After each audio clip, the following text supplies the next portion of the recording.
안녕하십니까. 부천 사교학원에서 계남고 1학년을 담당하고 있는 이진혁 선생입니다. 네, 오늘은 이제 계남고에 배정이 되고 나서 계남고 시험이 어떻게 나오는지, 계남고 학교에서는 어떤 식으로 국어 수업을 하는지에 대해서 좀 궁금하신 학부모님이랑 학생분들도 좀 많을 거라고 생각이 됩니다. 그래서 오늘 그것에 대해 조금 간략하게 정리해드리는 이런 짧은 영상으로 여러분과 마주하겠습니다. 그러면 일단 바로 제가 먼저 말씀드릴 거는 무엇이냐? 계남고 1학년은 학교에서 어떤 식으로 수업이 진행되고, 그리고 그러한 수업에 따라 어떻게 시험 문제를 내는가, 이런 거에 대해서 조금 말씀드릴 건데요. 첫 번째로 계남고 1학년의 경우에는요, 미래인 교과서를 사용합니다. 미래인 교과서를 사용하는데, 물론 교과서 내부에 있는 것도 당연히 나오고요, 교과서 플러스 프린트입니다. 프린트라는 것은 학교에서 추가적으로 외부 작품 같은 걸 더 내줄 수 있다는 얘기죠. 실제로 작년에는요, 그래서 모의고사 문제들이 처음 들어오기 시작했습니다.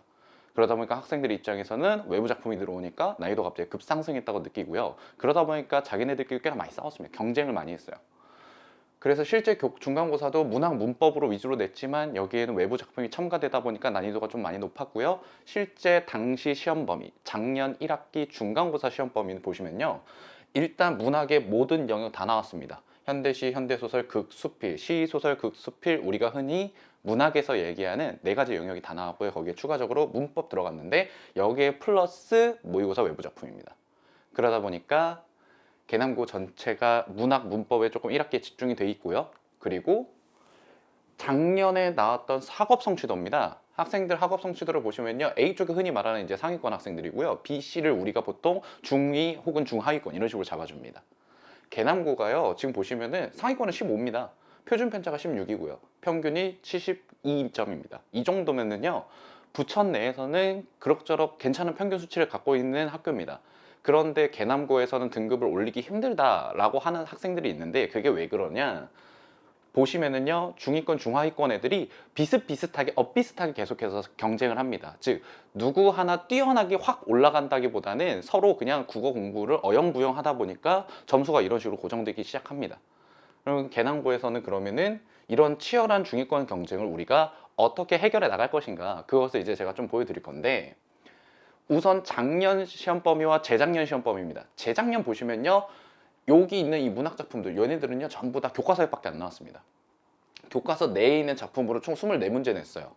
그러다 보니까 학생들 입장에서는 교과서 위주로 공부하고, 교과서 내에 있는 작품을 암기 그리고 숙지해서 그걸 실제 그 시험 문제 내에서 찾아내면 되는 그런 시험이었습니다. 근데 작년부터요, 여기에 플러스 모의고사 작품 추가됐습니다.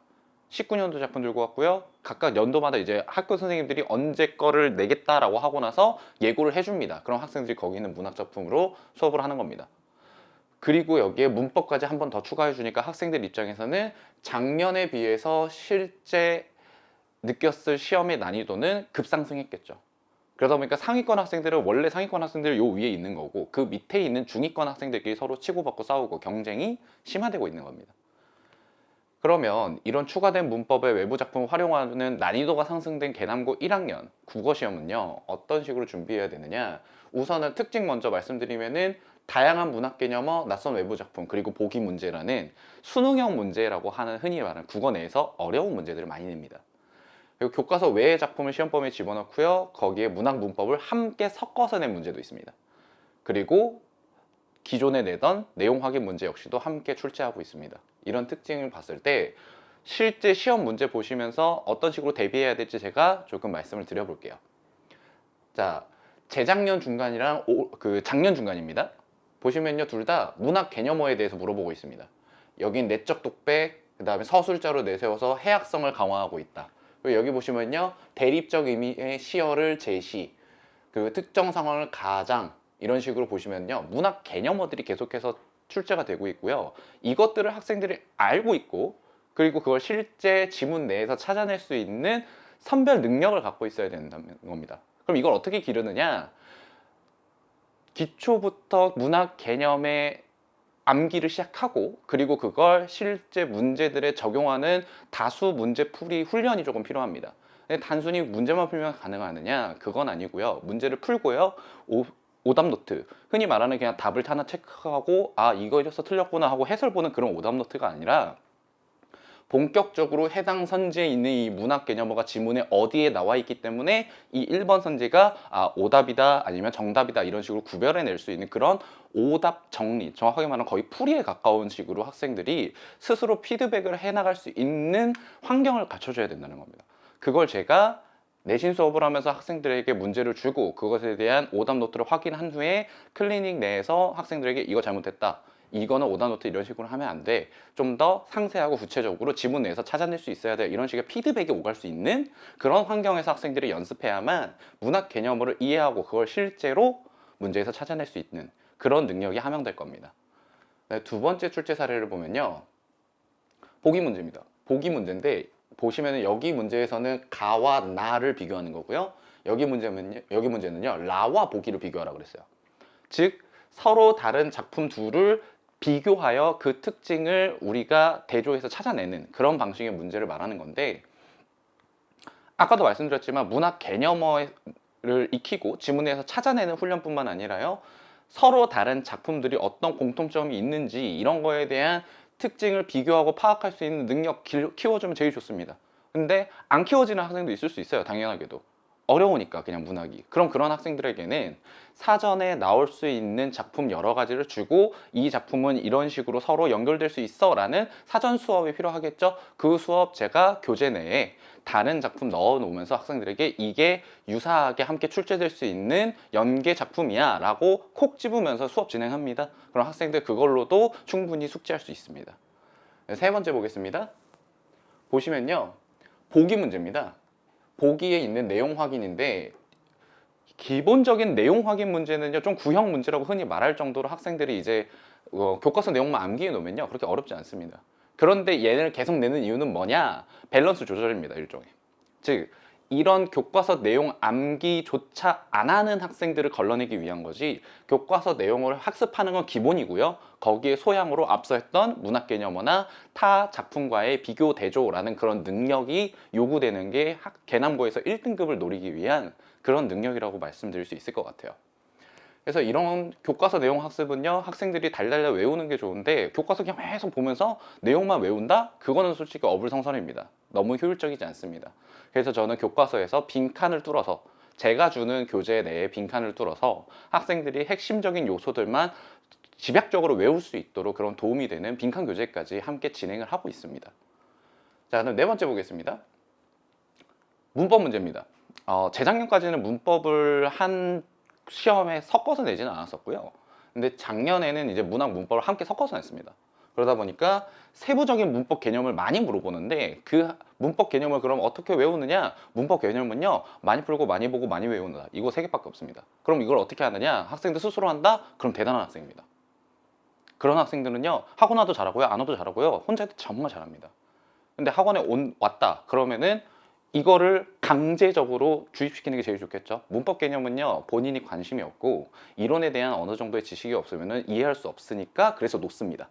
혼자 하는 학생들 중에 대부분이 문법을 포기하는 이유가요, 이게 왜 이렇게 되는지에 대한 궁금증이 생겼는데 그 궁금증을 해소할 수가 없어서 그런 경우에 문법을 많이 놓는 학생들이 많습니다. 그럼 이런 문법 개념, 철저한 문법 개념 학습은 어떻게 시키느냐? 저는 기본적으로 기출문제, 그리고 그 외에 추가적인 문제들, 그리고 타 학교 기출문제 등을 섞어가지고요 학생들에게 항상 배부를 해줍니다. 교재로도 배부하고요, 자료로도 배부해주고요. 그러면서 학생들에게 그걸 문제를 풀고요, 해당 문법 개념에 대한 걸 이해했는지 이해하지 않았는지 확인 절차 들어갑니다. 당연히 복습 테스트로도 가능하겠죠. 그걸 통해서 학생들에게 너는 언제 또 나와야겠다, 너는 이거 필요하겠다, 이런 식으로 제가 학생들을 케어할 수 있는 그런 시스템을 조금 갖춰놓고 있습니다. 그러면 이런 출제 포인트들을 우리가 잡았고요. 그럼 이렇게 어떻게 대비해야 되는지 대강 알았습니다. 그럼 그렇게 대비하기 위한 이제 방안들이 보통 이런 것들인데요. 문학 감상법과 문학 개념어 익혀놓는 거, 이제 고등학교 들어가면요 가장 기본이 되는 겁니다. 고3 될 때까지. 고3 되기 전에 이게 안 되면요 고3 돼서도 문학은 항상 힘들 겁니다. 학생들은. 두 번째, 문법 기본 개념. 업무 선택 안 할 건데요? 그거는 너무 먼 얘기죠. 지금 당장 내신에 나오는 문법부터라도 해야죠. 그거조차 안 하면요 더 이상 문법과는 연이 없습니다. 학생들이. 세 번째, 독서 지문 독해. 독서 아직 안 나오잖아요. 독서가 아예 안 나오는 건 맞는데요, 그렇다고 교과서에 없는 건 아닙니다. 그리고 학교에서 시험 범위를 항상 정해놓는 건 아니고요. 어느 정도 정해놓고 거기에 추가적으로 더 할 수 있기 때문에 독서 지문 정도는 하나 추가해도 크게 상관없다고 생각합니다. 그러다 보니까 독서 지문을 아예 연습을 안 할 수는 없어요. 그래서 국어 공부 습관을 바로잡는, 이제 철저히 하루마다 어느 정도의 국어 공부가 바탕이 돼야만 국어는 꾸준한 노력을 통해서 차근차근 계단식으로 올라갑니다. 갑자기 벼락치기 했다고 확 오른다? 그건 운입니다. 실력이 아니라. 그럼 이런 1등급을 위해서 해야 되는 일들이 참 많은데 어떻게 할 것이냐? 저의 경우에는 학생들에게 이제 주마다 숙제뿐만 아니라 저희가 교재를 항상 만들어서 주기 때문에 그 교재를 가지고 학생들이 차근차근 풀어나가는 그런 식으로 또 함양을 할 수 있어요. 다만 제가 그 컨텐츠에 대해서 조금 설명을 좀 해드리겠습니다. 네, 결국엔 이거죠. 우선은 저의 경우에는 내신 컨텐츠 교재가 기본적으로 한 4개 정도 있습니다. 내신 비책이라고 해서요, 교과서 내용 플러스 연계 작품 플러스 그리고 출제되었던 학교의 포인트들을 정리해 놓은 개념 교재 있고요.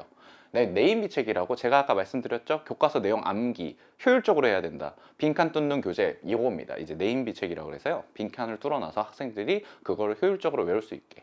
물론 이제 요거를 가지고 제가 프린트로 시험 보듯이 이렇게 볼 수도 있겠죠. 세 번째, 내신 혁명이라고 있습니다. 여기 보시면 1호라고 적혀 있습니다. 즉 얘는 한 권으로 안 끝납니다. 이게 아까 제가 말씀드렸던 학교 기출, 또 다른 추가 문제, 그리고 외부 작품에 관한 추가 문제, 그리고 타학교 기출 문제와 같은 여러 가지 문제들을 섞어서 만드는 문제집입니다. 이걸로 학생들이 원하는 만큼 문제를 꾸준히 풀어나갈 수 있어요. 추가적으로 내신 파이널이 있습니다. 이 내신 파이널은 뭐냐? 이 친구의 경우에는 시험 보기 일주일 전에, 네, 직전 수업이죠. 직전 수업 때 총정리, 핵심 포인트만 콕콕 집어서 총정리해서 학생들이 다음날 시험에서 이거 선생님이 말했던 건데 이런 식으로 확인할 수 있도록 만드는 마지막 파이널 교재입니다. 그럼 이렇게 4권으로 끝내느냐? 물론 4권 플러스 알파입니다. 더 있습니다. 근데 이 4종류의 교재만으로 끝내느냐? 당연히 아니고요. 시크릿 파일이라고 하는 이제 학교에서 추가적으로 주는 프린트가 있을 수 있고요. 뜬금없이 나오는 어떤 작품이 있을 수도 있고 어떤 문법 개념이 있을 수도 있어요. 그거에 대해서 제가 추가적으로 준비해 줄 수 있는 자료들이고요. 그리고 당연하게도 복수 테스트 봅니다. 복수 테스트 보면요, 그 부모님들께 문제가 다 날아갑니다. 이번에 몇 점 맞았습니다. 그리고 이 점수가 너무 저조해서 제가 재시험을 보겠습니다. 혹은 남겨서 뭐 추가로 시키겠습니다. 이런 식으로 제가 매주 문자 쏴드릴 겁니다. 이번에 복수 테스트 잘 봤습니다. 그래서 좀 더 확실히 하라고 추가 문제 줬습니다. 학생들 입장에서는 괴롭죠. 짤에도 문제 받고 모두도 문제 받고. 그러면 이 개남고 수업 어디서 듣느냐? 제가 앞서서 인사드릴 때 말씀드렸다시피 부천 4개 학원에서요, 개남고 1학년 수업은 3월 3일 일요일부터 19시 저녁 7시부터 22시 밤 10시까지 3시간 진행합니다. 이 수업을 제가 이제 한 몇 년 했는데 학생들이 개남고 수업에 대해서, 개남고 시험에 대해서 안심하고 문제를 풀 수 있도록 꾸준히 계속해서 콘텐츠를 업데이트하면서 학생들과 소통하고 학교의 변화에 맞춰서 계속해서 나아가려 그러는데요. 지금 부천 지역에 있는 학교들은요, 대다수가 이제 점차 어려워지고 있습니다. 어떻게 어려워지고 있느냐? 기존에 배우던 교과서 암기식이나 이런 것을 탈피해서 이제 전국적인 고등학교들의 특징인 수능형 문제, 학생들이 논리 추론으로 스스로 사고해낼 수 있는 그런 문제들을 많이 첨가하고 있습니다. 단순히 난이도를 올리기 위해서가 아니고요, 학생들의 실력을 함양하기 위해서니까 부모님들 입장에서는 물론 너무 어려워져서 우리 애가 내신이나 이런 거 따기 힘들면 어떡하지, 애가 너무 기죽으면 어떡하지, 이렇게 생각하실 수 있는데, 그걸 해 나갈 수 있어야만 이제 수능까지 학생들이 안정적으로 도달할 수 있는 그런 기회가 왔다고 생각하시면 될 것 같아요. 그래서 저 역시도 그때 학생들과 함께 옆에서 마라토너 페이스메이커처럼 함께 뛰면서 지금 여기서 뭘 해야 돼, 지금 그 다음엔 뭘 해야 돼. 제가 개남고 1학년 수업을 1년만 하고 땡치는 게 아니고요, 계속해서 꾸준히 연중 계속으로 지속적으로 진행합니다. 학생들과 항상 함께 있는 개남고 선생님으로 있을 수 있도록 제가 항상 부천 사계 학원에서 기다리고 있겠습니다. 네, 지금까지 좀 이제 긴 영상 봐주셔서 감사합니다. 이진혁이었습니다.